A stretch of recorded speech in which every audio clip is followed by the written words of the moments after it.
Sorry, aku salah kesan. Oh, ya ke? Ni yang minta kesan tu lain, nak tulis kepak dah tak ada.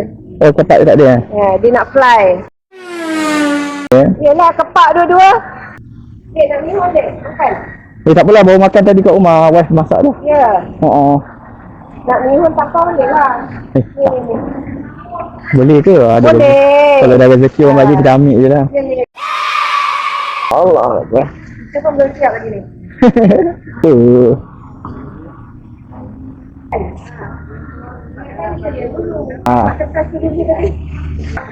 Penuhkan lah. Allah. Penuhkan. Tak ada ambil dua lah. Tak apa. Tambah sikit.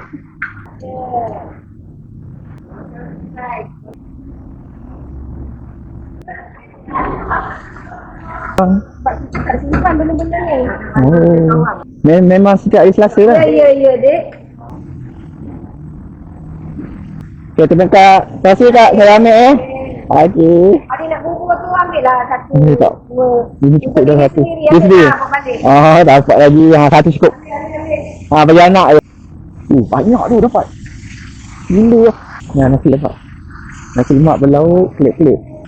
Dekat Teluk Gadung. So untuk korang yang nakkan sarapan, boleh datang kat sini. Tapi dia setiap hari Selasa dia tutup. Kelip-kelip. Betul-betul dekat depan MBO belakang McD. Support guys, support. Orang baik kat kita, kita baik dengan orang. Kalau tak ambil nanti kan kecil hati. Orang kata rezeki. Simpan.